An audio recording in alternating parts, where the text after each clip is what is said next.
Assalamualaikum warahmatullahi wabarakatuh. Alhamdulillah. Alhamdulillah binikmatihi tatimmu salihah. Asyhadu an la ilaha illallah wahdahu la syarika lah.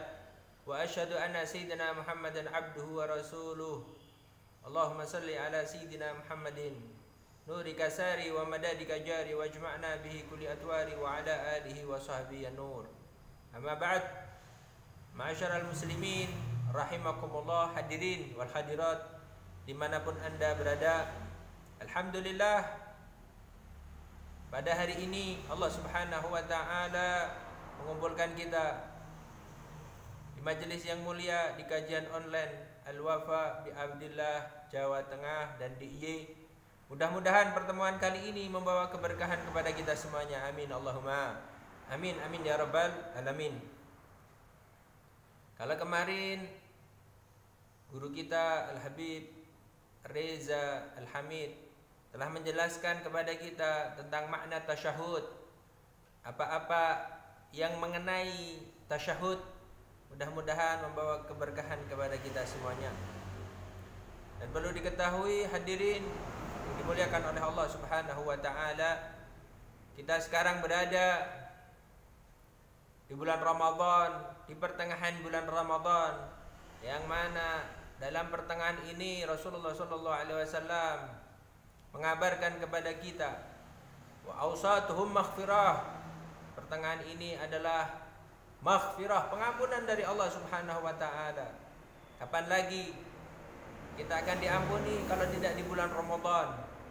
Kapan lagi kita akan meningkat derajat kita di sisi Allah kalau tidak di bulan ini, ayuhal muslimin rahimakumullah. Maka dari itu perbanyak kita tingkatkan istighfar kita tingkatkan bacaan Al-Quran kita, puasa kita jaga dari hal-hal yang tidak diridhai oleh Allah Subhanahu wa taala.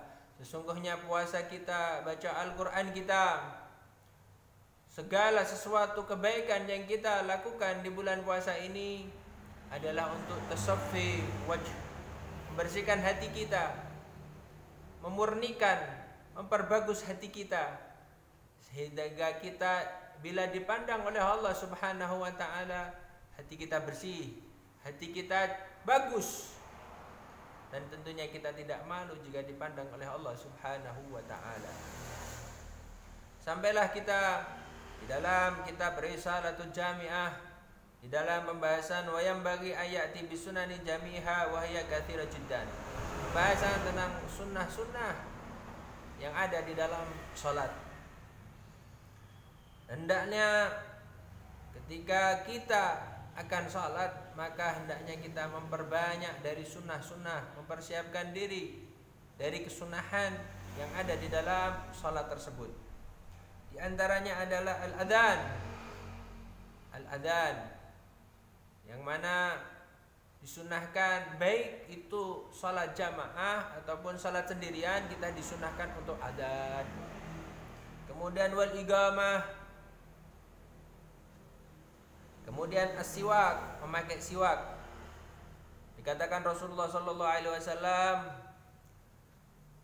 as-salah bisiwak rak'atain bisiwak khairu bisab'in rak'ah bi khairi siwak. 2 rakaat dengan siwak, maka itu lebih baik daripada 70 rakaat tanpa siwak. Kemudian di dalam hadis yang lain, lau asyqa an ummati an umirtu bisiwak.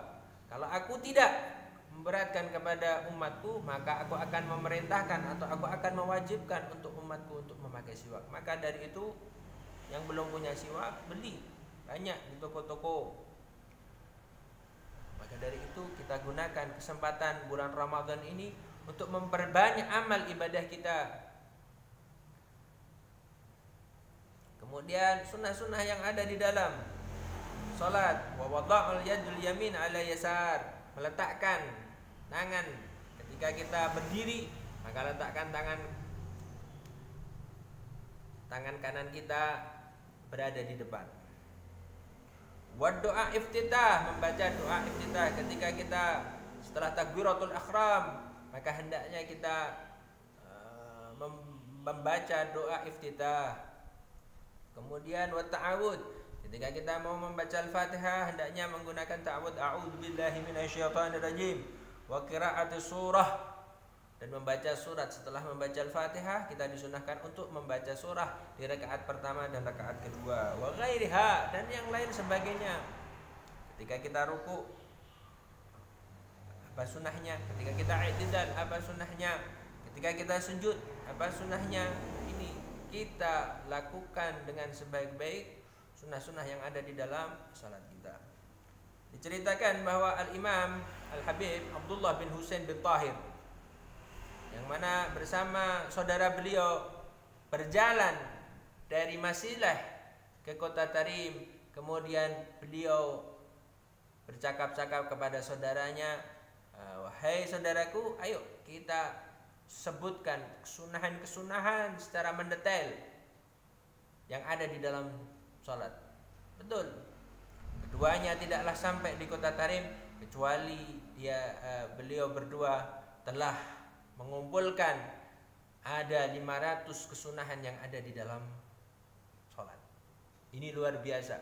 Dan kita mengetahui Habib Abdullah bin Husain bin Tahir menggunakan waktunya dengan sebaik-baiknya.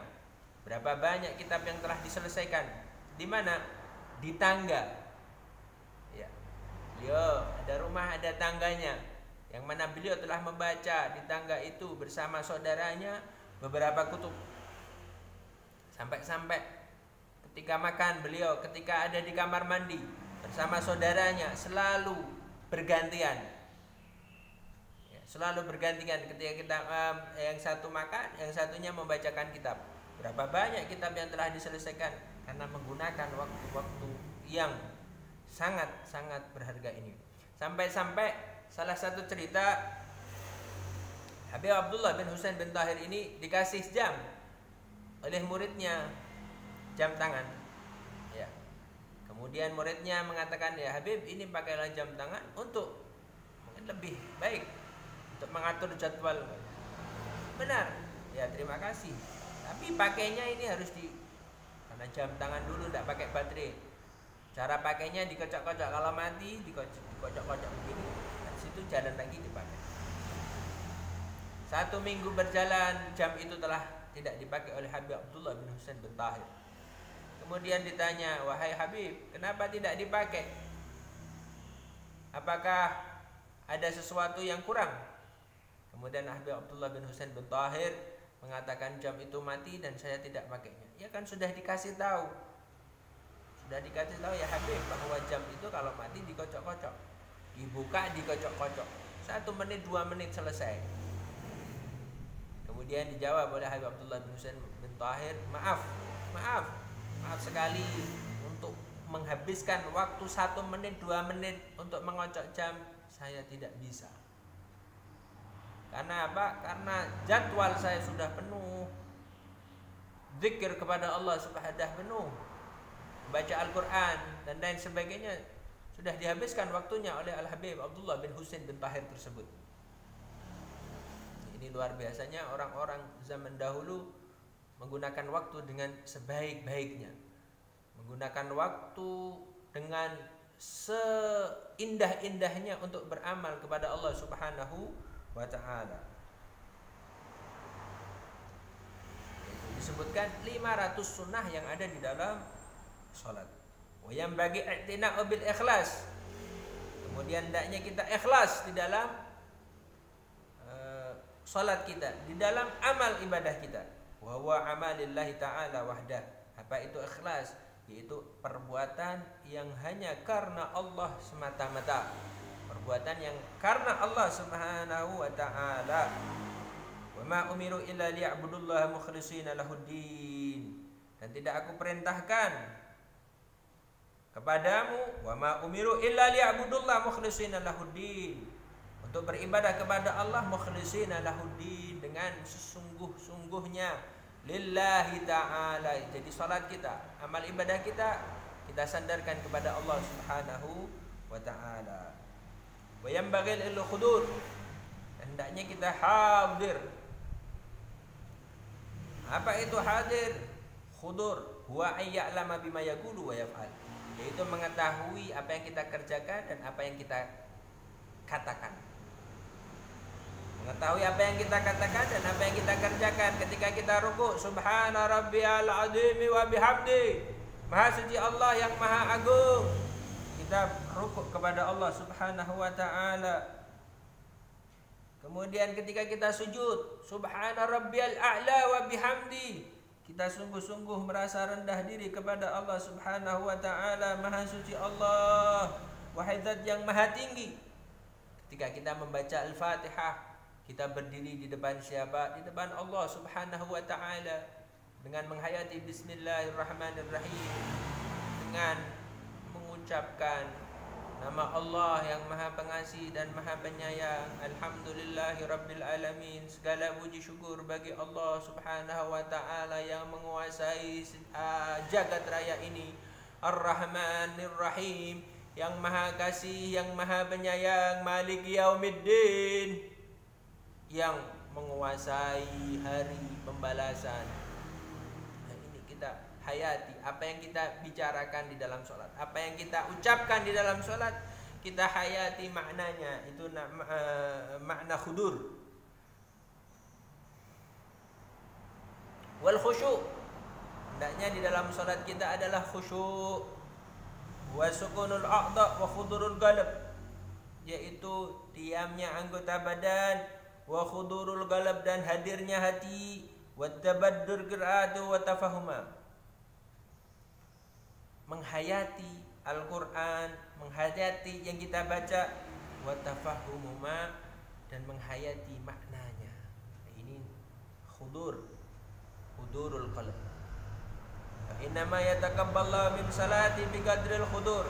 Sesungguhnya diterimanya salat karena ukuran hadir hatinya kita kepada Allah Subhanahu wa taala. Al-Habib Umar seringkali ketika salat berjamaah dengan murid-muridnya selalu mengingatkan murid-muridnya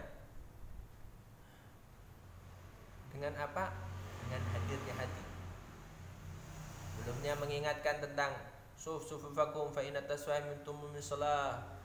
Luruskan shaf, sesungguhnya sempurnanya salat itu dengan lurusnya shaf. Asiwak walau bitari shaf, walaupun kita tidak punya siwak, kalau kita salat maka hendaknya pakai torofis shaf, ujung dari baju kita. Kemudian ihdaru qulubakum Allah, hadirkan diri kita kepada Allah. Itu selalu diucapkan oleh Habib Umar. Hadirkan hati kita ketika kita salat, kita hadirkan hati kita kepada Allah. Kita bermunajat kepada siapa? Kepada Allah Subhanahu wa taala. Dikatakan Habib Umar, kenapa orang-orang bersarik mencepatkan di dalam sholat tarawihnya? Apakah dia tidak ingat siapa yang menciptakan? Apakah dia tidak ingat siapa yang memberikan rizki umur yang panjang? Kenapa bercepat-cepat di dalam sholat, cepat-cepat di dalam sholat tarawih?